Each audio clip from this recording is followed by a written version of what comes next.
The galaxy was a big place, and humans were still new to it. 20 years ago, they had built their first ships that could travel between stars. 20 years ago, they had met their first aliens. And 20 years later, most of those aliens still did not understand what humans really were. Stepped off the transport ship and onto Orbital Station 9. The air smelled like metal and chemicals.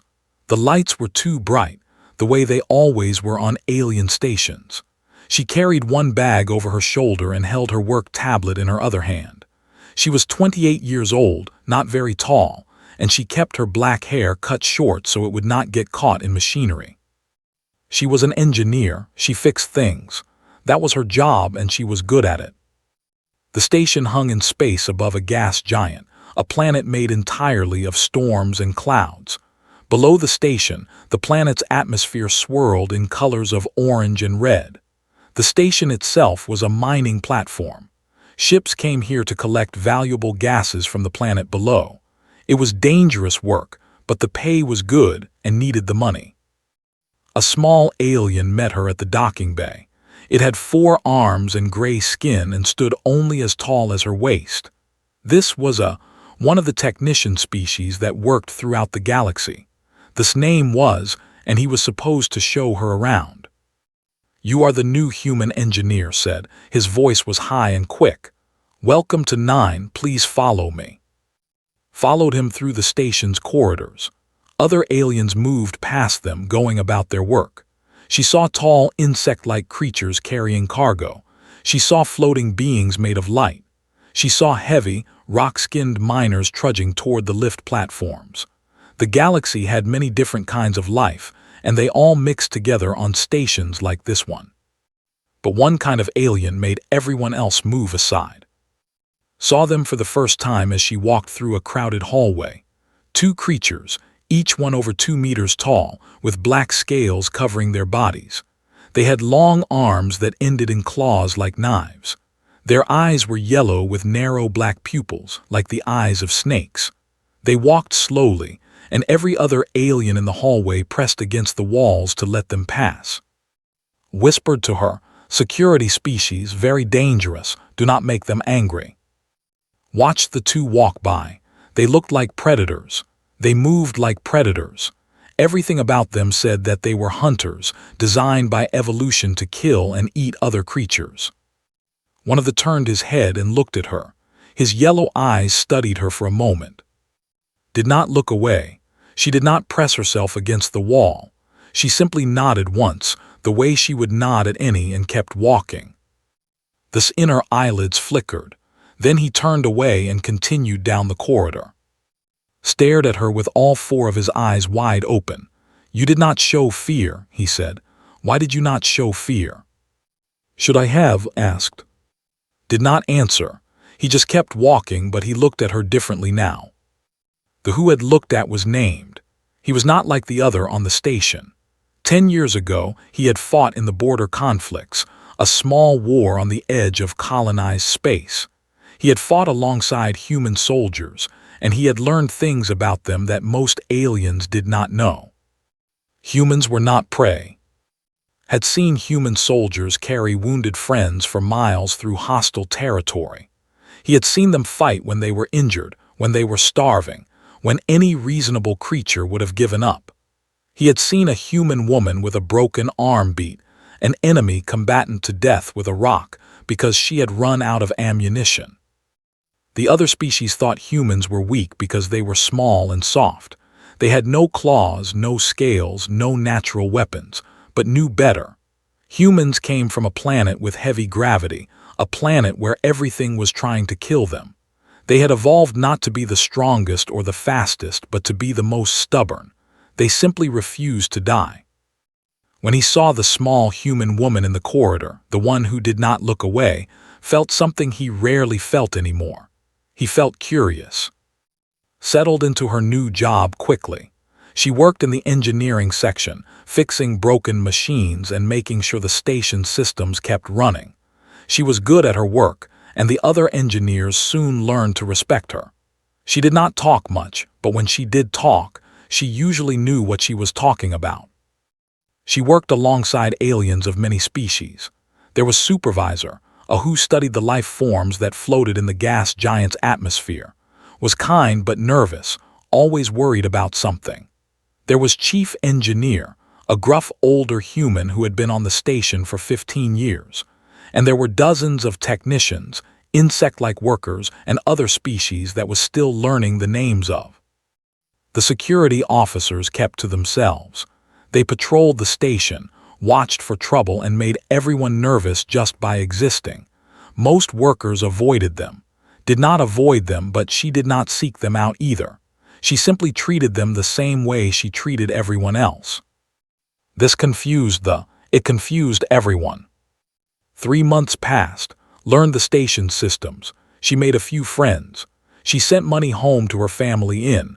Life on 9 was hard but simple, and she was content. She did not know that everything was about to change.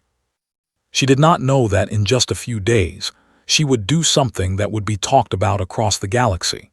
She did not know that she would save a predator's life and make the entire Galactic Council reconsider everything they thought they knew about humans. She did not know any of this. She just went to work, fixed machines, and hummed quietly to herself while she worked. But the universe had plans for, and the universe was not going to wait much longer. The day started like any other day on Orbital Station 9. The lights came on at 600 station time. The workers woke up, ate their breakfast, and went to their jobs. The mining ships flew down into the gas giant's atmosphere and came back up with tanks full of valuable chemicals. Everything was normal. Was working on the main cargo platform that morning. One of the loading cranes had broken down, and she needed to fix it before the next shipment arrived. She had her tools spread out around her, and she was lying on her back under the crane's base, trying to reach a damaged power coupling. The cargo platform was a large, flat area near the station's edge. It had no walls, only a railing and a force field to keep people from falling off. Below the platform, 300 meters of empty space separated the station from the swirling clouds of the gas giant. If someone fell, they would fall for a long time before the planet's atmosphere crushed them. Many workers were on the platform that day. Technicians ran between cargo containers, checking their contents. Workers moved heavy equipment with their strong arms. Supervisor was there too, checking something on her tablet and not paying attention to anything else. And was there. He was on patrol, walking slowly around the platform's edge, watching for any sign of trouble. His yellow eyes moved constantly, looking at everything. Old instincts told him that something was wrong, but he could not say what. Finished her repair and crawled out from under the crane. She stood up, brushed dust off her clothes, and started putting her tools away. As she worked, she heard a strange sound. It was a groaning, creaking sound, like metal being bent. She looked around. The sound was coming from one of the big ore containers, a 20-ton box of refined minerals waiting to be loaded onto a ship. The container sat on a support platform, held in place by magnetic locks. But something was wrong with the support platform, could see it now. One of the struts was bent. It was bending more even as she watched. The metal was failing. "Everyone move," she shouted. "The support strut is breaking." Some workers heard her and started running. Others did not hear her over the noise of the platform. And some, like Supervisor, were too focused on their work to notice anything. The strut broke. The sound was terrible, a shriek of tearing metal that hurts ears. The ore container tilted, slid off its platform, and began moving across the deck. 20 tons of refined ore, sliding toward the platform's edge. Sliding toward the workers who had not gotten out of the way. Sliding toward. Looked up from her tablet. She saw the container coming toward her. She saw death coming toward her, and she froze. Her body would not move. Her legs would not run. She just stood there, her eyes wide, waiting to die. Was already running. She did not think about it. She did not calculate the distance or the time. She just ran, but she was too far away. She was not going to make it. was closer. The moved faster than had ever seen anything move. His powerful legs pushed him across the deck in 3 long bounds. His claws dug into the metal floor, giving him grip. He reached just as the container was about to hit her. He grabbed her by the back of her uniform and threw her. It was not a gentle throw. Used all his strength to get her out of the path of the container. Flew through the air and crashed into who had almost reached them. Both women tumbled to the ground, rolling across the deck. Pushed herself up onto her knees. She saw trying to dodge the container. She saw him almost make it, and she saw the corner of the container clip his leg as it slid past. The impact spun around. He stumbled backward, his injured leg unable to hold his weight. He hit the railing at the platform's edge. The railing bent and went over. Heard herself scream. She was on her feet and running before she knew what she was doing. She reached the edge of the platform and looked down. Was hanging there. His claws had caught the edge of the platform, digging into the metal, but his grip was not good. His injured leg hung useless below him. His claws were sliding slowly on the smooth surface. Below him, 300 meters of nothing. Below that, a planet that would crush him like an insect. Help, someone was shouting. Someone get a harness, get a rope. But could see that there was no time. Claws were slipping. In a few seconds he would fall. No rope would get here fast enough. No harness would save him. She dropped to her knees at the edge of the platform. She reached down and grabbed his forearm with both hands. Looked up at her. His yellow eyes were calm. He had accepted his death. He was a predator, and predators understood death. Let go, he said. His voice was quiet. You cannot lift me. I am too heavy. You will fall too. Did not let go. She tightened her grip on his arm and started to pull. Weighed almost 180 kilograms. He was more than twice weight. His scales were smooth and hard to hold. His body was dense with muscle. None of that mattered. Pulled. She pulled with everything she had. She pulled with strength that came from somewhere deeper than muscle, somewhere deeper than bone. She pulled because a person needed help, and she was there, and that was all the reason she needed. And slowly, impossibly began to rise. The platform had gone silent. The other workers had stopped running. They stood frozen, watching something they could not believe. A human woman was lifting felt his body rising. 1 centimeter, 2. His mind could not understand what was happening. He had seen human soldiers fight. He had seen them do impossible things, but this was different. This small creature, this soft-skinned mammal who weighed less than half what he weighed, was pulling him up with her bare hands. His arms burned. Her shoulders screamed. Every muscle in her body was working harder than it had ever worked before. She could feel her heart pounding in her chest, pumping blood to muscles that demanded more and more oxygen. Her vision was getting dark at the edges. Her body was telling her to stop, to let go, to save herself. She did not listen to her body. She had grown up in a city by the sea. Her father was a fisherman, and she had worked on his boat since she was 8 years old. She had pulled nets full of fish out of the water. She had carried heavy equipment up and down the docks. She had worked until her hands bled and then worked some more. Later in university, she had competed in weightlifting, not because she wanted to be famous, but because she wanted to know how strong she could become. She had trained every day, lifting heavier and heavier weights, pushing her body to its limits and then past them. Her coaches had told her she had a gift. She had told them she just worked hard. Now all of that work, all of those years of training and labor, came together in one moment. Adjusted her grip. She got her feet under her, planting them firmly on the deck. She shifted her weight, using her legs instead of just her arms. She pulled again, and this time she felt his body come up faster. His chest cleared the edge of the platform. Grabbed him under the arms, her fingers digging into the gaps between his scales. She could feel his muscles, hard as stone, under his rough skin. She could smell him, a sharp alien smell like copper and smoke. "Hold on," she said through gritted teeth. "I have you." She pulled again. His waist cleared the edge. His injured leg scraped against the platform, and he grunted in pain but did not stop. She could not stop now. With a final effort, she got her shoulder under his chest. She pushed upward with her legs, lifting his entire body. And then, with a sound that was half scream and half roar, she threw him. Flew through the air and landed on the deck, 3 meters from the edge. He landed hard, and his injured leg sent waves of pain through his body, but he was alive. He was on the platform. He was safe. Collapsed beside him, she fell to her hands and knees, gasping for air. Her arms shook. Her whole body shook.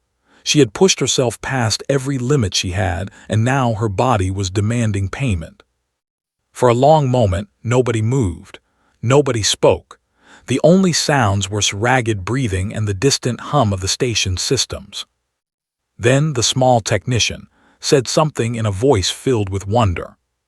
She threw him. She picked up and threw him. The words broke the silence. Suddenly everyone was talking at once. Workers crowded around, and someone called for medical help. Someone else was crying. Supervisor pushed through the crowd and fell to her knees beside. "You saved him," said. Tears were running down her face. "He saved me and you saved him. You lifted him. How did you lift him?" Could not answer. She was still trying to breathe. She raised her head and looked at. There was lying on his back, staring at the ceiling. His yellow eyes were wide. His chest was rising and falling rapidly. He was in shock, realized, not from his injury but from what had just happened. Slowly, he turned his head to look at her. "You should not have been able to do that," he said. His voice was quiet, confused. "I weigh 178 kilograms. You weigh perhaps 70. The mathematics do not allow for what you did." Managed a weak smile. Mathematics never met a human who needed to lift something. Stared at her. Then, for the first time in many years, he laughed. It was a strange sound, like rocks grinding together, but it was definitely a laugh. "Your species is terrifying," he said. "So I have been told." The medical team arrived then. They put on a stretcher and carried him to the station's hospital. His leg would need surgery, but he would survive. They healed quickly. Refused the stretcher they offered her. She stood up on shaking legs, waved away the worried technicians, and walked to the medical bay on her own. She was exhausted and sore, but she was not injured. She just needed to rest. As she walked through the station's corridors, she noticed that people were looking at her. Aliens who had never paid attention to her before were now watching her with something like fear in their eyes, something like respect. She did not understand why. She had just helped someone who needed help. That was all. That was what anyone would do. But she was wrong about that. What she had done was not normal. What she had done was impossible. And the story of what she had done was already spreading through the station like fire through dry grass. By the time she reached the medical bay, half the station knew her name.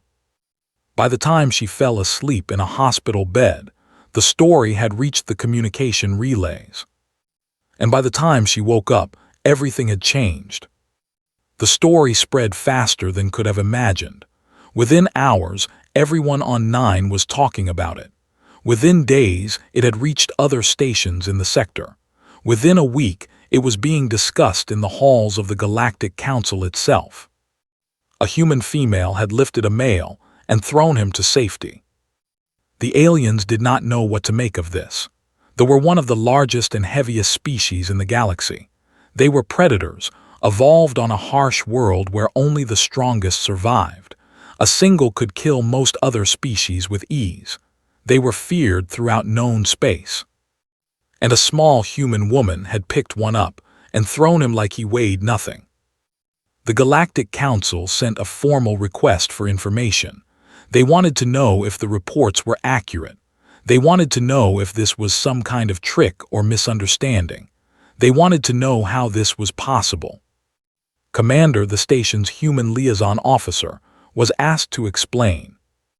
Was a tall man in his 50s with gray hair and tired eyes. He had spent 20 years trying to explain humans to aliens, and he was used to their confusion. He sat in the station's communication room, facing a holographic display that showed the faces of 12 council representatives. "The reports are accurate," he said calmly. Engineer lifted security officer and threw him to safety. "I have reviewed the security footage myself." The council representatives exchanged looks of disbelief. "But this is not possible," said a representative, its 4 arms waving in agitation. "The human female weighs approximately 70 kilograms. The male weighs 178 kilograms.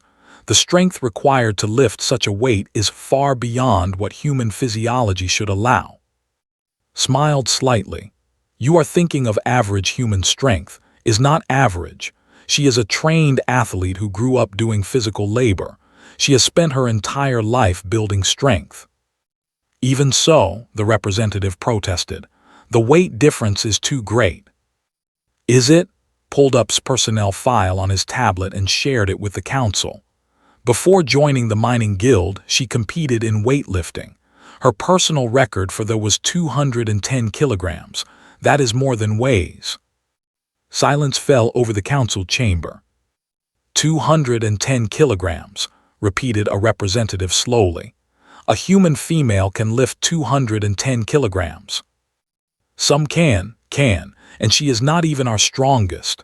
Smile grew wider. "Private, one of our security officers here on 9 can lift 300 kilograms. There are human athletes on Earth who can lift even more." The council representatives looked at each other. Some of them looked frightened. "We were told," said a representative from a species did not recognize, "that humans were a weak species, small, fragile. We were told that they had no natural weapons, no claws or fangs or armor." "That is correct," said. "We have none of those things." "Then how can you be so strong?" Leaned back in his chair. He had given this explanation many times before, but it never got old. "We evolved on a heavy world," he said. "Earth's gravity is stronger than most inhabited planets. Just standing up on our home world requires more strength than most species ever need. We developed strong muscles just to survive. But more than that, we are stubborn. When a human decides to do something, they do it. They do not stop because it is hard. They do not give up because it hurts. They push through pain and exhaustion and fear because that is what humans do. We are not the strongest species in the galaxy and we are not the fastest, but we might be the most determined." The council chamber was very quiet. While was explaining humans to the galaxy, was sitting in the medical bay besides recovery pod. There was healing well. His leg had been reconstructed by the station's medical systems, and he would be able to walk again in a few days. He lay in the pod with his eyes closed, but knew he was not sleeping. Did not sleep the way humans did. "You do not need to stay," said without opening his eyes. "I am not in danger anymore." "I know," said. "I wanted to make sure you were okay." Opened his eyes and looked at her. His yellow gaze was thoughtful, curious. "Why did you save me?" he asked. "Why did you save?" Was quiet for a moment. "Instinct," he finally said. "I saw danger coming toward her. My body moved before I could think." "Same," said simply. "I saw you falling, I grabbed you. I did not think about it. But I am a predator. My species hunts and kills other species. You should fear me. You should have let me fall." Shook her head. "You saved life. You risked your own life to save someone else. What kind of person would I be if I did not try to help you?" Stared at her for a long moment. Then he made that strange grinding sound again. The sound now knew was laughter. "I have met many species in my life," he said. "I have never met one like yours. You are small and soft and you have no natural weapons, but you are also the most dangerous species I have ever encountered." Raised an eyebrow. "Dangerous?" "Yes, because you care. You care about things that have nothing to do with your own survival. You risk yourselves for strangers, for aliens, even for predators who should be your enemies. That kind of caring is dangerous. It makes others want to follow you. It makes others want to protect you. Eyes grew serious. It makes others love you. Did not know what to say to that. She sat quietly, looking at her hands. "Thank you," said softly, "for saving my life. I will not forget." "You saved," replied. "We are even." "No, we are not even, but perhaps we are friends." Smiled. "I would like that." Outside the medical bay, the station continued its work. Ships came and went. Ore was mined and processed. Life went on as it always did. But something had changed. The aliens on 9 looked at humans differently now. They no longer saw small, soft creatures who needed protection. They saw something else. Something that could lift with bare hands. Something that would run toward danger instead of away from it. They saw something that was both terrifying and wonderful. They saw humans. 6 months passed after the incident on the cargo platform. In that time, the galaxy changed in ways that nobody had expected. The Galactic Council officially revised its classification of humans.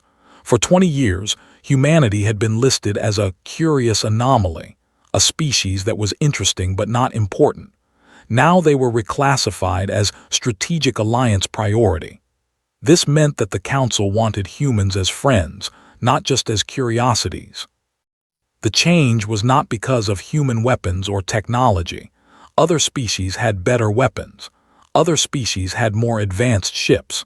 The change happened because of stories like stories of humans who ran toward danger instead of away from it. Stories of a species that would risk their own lives to save strangers. The Council had realized something important. Humans were not just physically strong. They were strong in other ways too. They were loyal. They were brave. They cared about others in a way that most species found difficult to understand. These were qualities that could not be measured or calculated, but they were more valuable than any weapon. On Orbital Station 9, life had returned to normal. The cargo platform had been repaired. The mining operations continued. Workers went about their jobs and ships came and went as they always had. But some things had changed forever. Walked through the station's corridors with only a slight limp. His leg had healed well, though it would never be quite as strong as before. He did not mind. The injury was a reminder of what had happened, a reminder of what he had learned. He had a new job now. The High Command had reassigned him to be a human cultural liaison. His task was to help his species understand humans better, to explain to them what humans were really like. His first report to High Command had been only 3 words long: "Do not hunt them." His second report had been much longer. He had written about human strength and human stubbornness. He had written about how humans cared for each other and for other species. He had written about how a small human woman had lifted him with her bare hands and thrown him to safety because she could not stand to watch anyone die. The High Command had been very interested in his reports. They had asked many questions, had answered them all honestly. "Humans are not prey," he had told them. "They never were. They are something new, something the galaxy has never seen before. They are predators who choose not to hunt, warriors who choose to protect. They are dangerous, yes, but their danger comes from how much they care, not from how much they hate." The High Command had listened.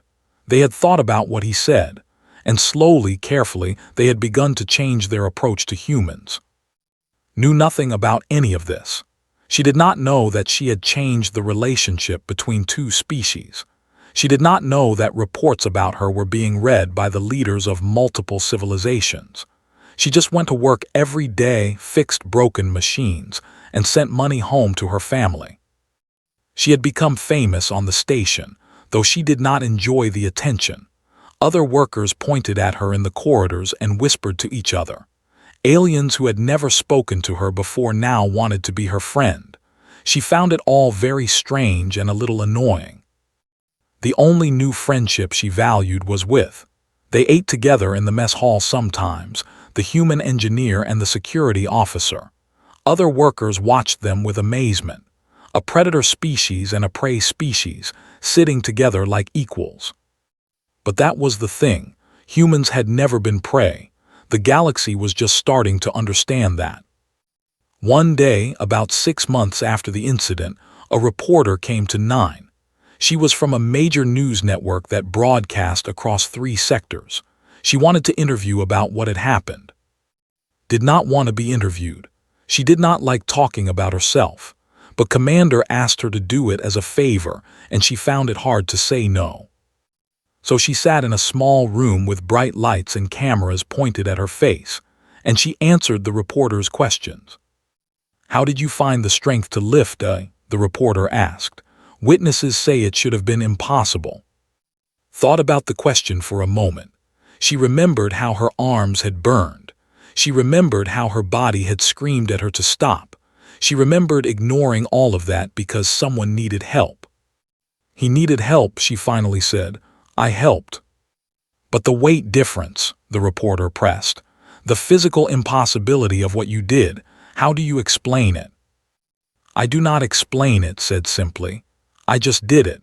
That is what humans do. When someone needs help, we help. We do not think about whether it is possible. We just do it." The reporter stared at her. "That is all. That is your explanation." "What other explanation do you need?" The interview was broadcast across 3 sectors. Millions of aliens watched it. Most of them did not understand what meant. They came from species that calculated risks and rewards. They came from species that did not act unless the mathematics made sense. But some of them understood. Some of them heard words and felt something stir inside them, something that said, "Yes, that is right, that is how it should be." Those aliens began to look at humans differently. They began to think that maybe, just maybe, the humans had something to teach them. And on Orbital Station 9, life continued. Fixed machines and ate meals with and hummed to herself while she worked. Wrote reports and trained new security officers and thought about what he had learned. The galaxy was vast and full of wonders. It had stars beyond counting and species beyond numbering. It had wars and peace, hatred and love, cruelty and kindness. And now it had humans. Small, soft creatures with no claws or fangs or armor. Creatures who should have been prey but never were. Creatures who would run toward danger, who would lift the fallen, who would throw themselves into the void to save a stranger. The galaxy did not know what to make of humans. It might never fully understand them. But it was beginning to learn an important lesson, a lesson that had taught them without even trying. Humans do not run from monsters. Sometimes they save them. And that made all the difference.